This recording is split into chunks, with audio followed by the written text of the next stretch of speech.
ஒரு ஷார்ட்ஸில் சொல்லியிருந்தேன் இல்லையா, அது மாதிரி இன்றைக்கி அதே மாதிரி இதில் இருக்க பண்டல்ஸ் வருமா, இல்லை ஜுட்சு கைசன் கொலாபரேஷன் கன்ஃபார்ம் ஆச்சா அப்படின்னு கேட்டிங்கன்னா கன்ஃபார்ம் ஆகிடுச்சு. இதில் இருக்க பண்டல்ஸ் கன்ஃபார்ம் வரும். கண்டிப்பாக கோஜோ பண்டல் வரும், சுகுணா பண்டல் வருமா நம்மளுக்கு தெரியாது. ஆனால் வந்து இதில் இருக்க பண்டல்ஸ் கன்ஃபார்ம் வரும். லுக் சேஞ்சர்ஸ் பண்டல்ஸ் நெக்ஸ்ட்டு நிறைய இருக்குது.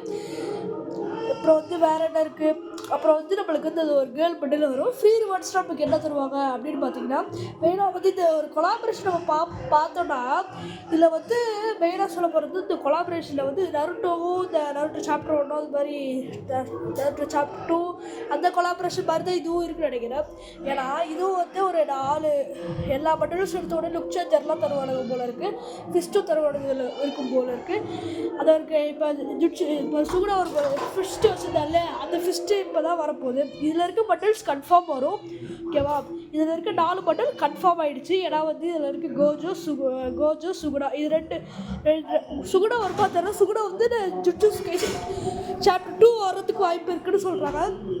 ஜுட்சு கைசன் சாப்டர் 2 வந்தாலும் வரும், இல்லைனா வருமானம் தெரியாது. ஆனால் இதில் இருக்க 4 பண்டல் கன்ஃபார்ம். அப்போது இதெல்லாம் வந்து டைமண்ட் டாப்அப் பண்ணுற பிளேயர்ஸ்க்கு மட்டும்தான். அப்போ டைமண்ட் டாப்அப் பண்ணாத பிளேயர்ஸ்க்கு என்ன அப்படின்னு கேட்டிங்கன்னா சொல்கிறேன். ஆனால் கொஞ்சம் முக்கியமான விஷயம், இது நல்லா பாருங்கள், கொஞ்சம் நல்ல பண்டல் தான் பாருங்கள். அதாவது இப்போ பார்க்குறீங்க இந்த பண்டல் தான், இது இந்த பாண்டா பண்டல் தான் நம்மளுக்கு கன்ஃபார்ம் வர வாய்ப்பு இருக்குதுன்னு சொல்கிறாங்க. ஜுட்சு கைசனோட இந்த ஒரு பண்டல் வரதுக்கு வாய்ப்பு இருக்குது சொல்கிறாங்க. ஃப்ரீ ரிவார்ட்ஸை தர போகிறாங்களா. டாக்டர் சாப்டர் 2 எப்படி தந்தாங்களோ அதே மாதிரி இதுலேயும் இப்படி தருவாங்க, வாய்ப்பு இருக்கா. இதுதான் நம்மளுக்கு தர போகிறாங்க. ஓகேவா, இதுதான் நம்மளுக்கு மெயினாக கொடுக்க போகிற ஃப்ரீ ரிவார்ட்ஸ்.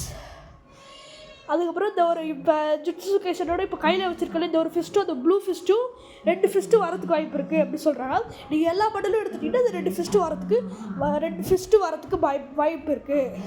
இன்றைக்கி வந்து நம்மளுக்கு இவ்வளோ தான் வந்து கிடச்சிருக்கு டீட்டெயில்ஸ். இன்னும் நம்மளுக்கு நிறைய டீட்டெயில்ஸ் ஆராய்ந்து எல்லாம் பார்க்கும்போது டீட்டெயில்ஸ் கிடைக்குமான்னு கொஞ்சம் பார்க்கணும்.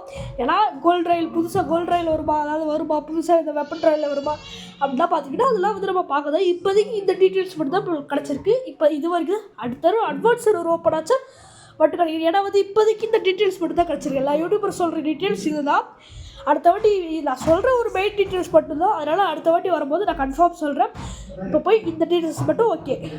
இப்போதைக்கு இவ்வளோ தான் கிடச்சிருக்கு. நான் முன்னாடி சொல்லி அட்வான்ஸ் ஒரு ஓப்பன் பண்ணாதான் இது வந்து புதுசாக ஏதாவது வருமா இல்லை ஏதாவது எக்ஸ்ட்ரா ஏதாவது தருவானுங்களா சொல்கிறேன். இப்போதைக்கு இந்த பண்டல்ஸ் ஒரு மேலே கோஜோ சுகுணா பண்டல் கன்ஃபார்ம் வந்துடும். கம்மிங் ஜான்வரி அன்றைக்கி வந்துடும். பொங்கல் ஜான்வரி 14 அன்றைக்கி வந்துடும். நம்மளுக்கு கொலாபரேஷன் நல்லா சூப்பராக போகுது. மறக்காமல் நம்ம இது வரைக்கும் நான் ஆராய்ந்து பார்த்ததால் இது மட்டும் தான் நம்மளுக்கு கிடச்சிருக்கு. ஓகேவா, இதுக்கப்புறம் ஏதாவது ஃப்ரீ ரிவார்ட்ஸ் ஏதாவது வந்துச்சுன்னா நான் கன்ஃபார்ம் சொல்கிறேன். சரி, மறக்காமல் லைக் ஷேர் சப்ஸ்கிரைப் பண்ணி பாருங்கள். இதோட நம்ம வீடியோ முடிச்சுக்கலாம். ஏதாவது வந்துருச்சுன்னா நான் இதை பற்றி ஒரு பார்ட் 2 வீடியோ போடுறேன், மறக்காமல் பாருங்கள்.